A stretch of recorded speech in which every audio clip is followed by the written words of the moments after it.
Just because we are saved by God's grace does not mean that you have to go out of your way to save a trash man.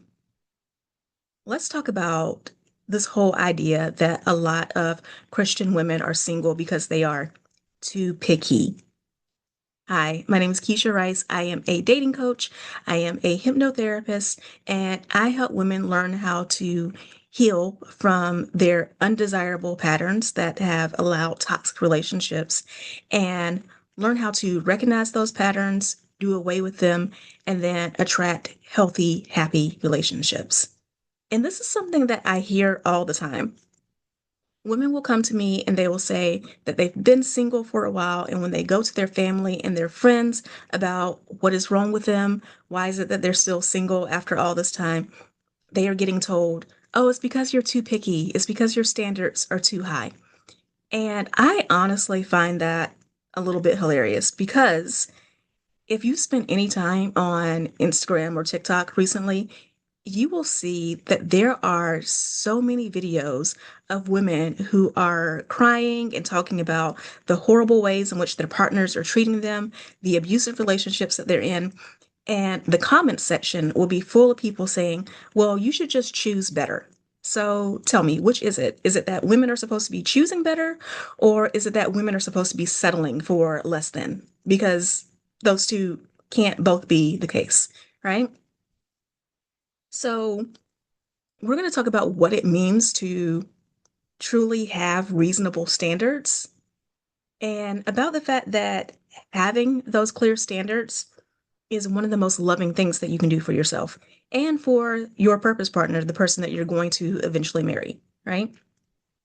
So, society is constantly pressuring women to settle and to just take any man.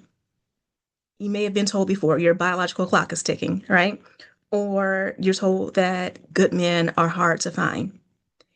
You're told that it is okay to marry a man who has potential if that potential is not all the way actualized. Especially if you are a Christian woman, you get this message because there's so many talking points about how a good saved Christian woman can also save her husband through her prayer and through her being so loving and nurturing and giving grace. And church culture oftentimes adds extra weight. In fact, if you go back either my last video or the video before that, I did a whole video on how churches are keeping Christian women single. But there's also this added weight from churches that if a man loves God and he's willing to marry you, you should just be grateful for that. Like that's all you really need. And to that I say that the bar is in hell, right? Um, this messaging oftentimes leads women to doubt their discernment, doubt their intuition. And I think that is tragic because all this talk about feminine energy, that is one of the most quintessential feminine things. We don't ever talk about a man's intuition. We talk all the time about female intuition and about how oftentimes we just have this knowing when something is wrong and when something is off. And that is God given, which means that we shouldn't allow people to try to take that away from us and try to gaslight us and make us doubt that. You know when a relationship is not in alignment with what it is that you need or in God's plans for your life. The enemy would love for you to believe that your standards are coming from a place of pride. But the truth is, those standards are rooted in God's protection for you. So let's talk about what it means to set standards because a lot of people confuse standards versus preferences, right? Preferences are the more superficial things. So this is a person's career, their hobbies, their height, weight, things like that.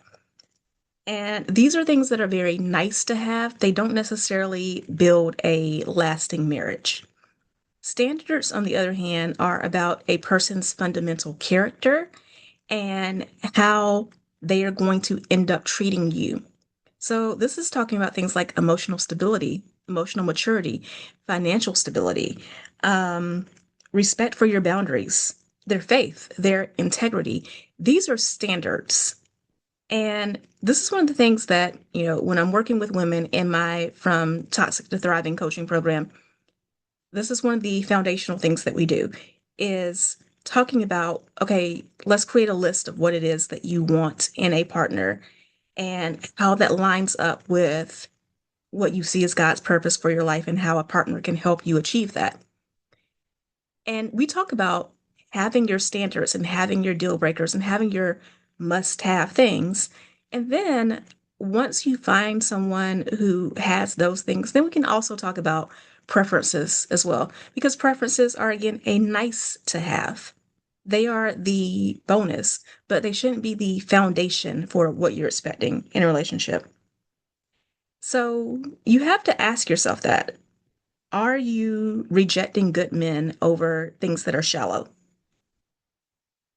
Or are you rejecting men who fail to meet standards that honor you and honor your relationship with God?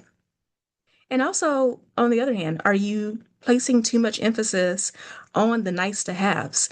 Are you staying with men who have your looks preferences or, your financial preferences, but they treat you like trash and they don't uphold the standards that you say that you set for yourself? Because I see that happen as well.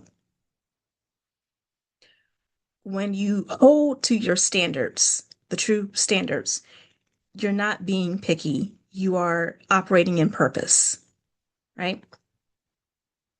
When you are with a man who truly values a healthy, godly relationship, he's not going to be intimidated by the fact that you have standards. In fact, he's going to appreciate that because he holds himself up to a high standard and he's going to want that respected. And he's going to expect that the partner that he has also holds herself up to a high standard.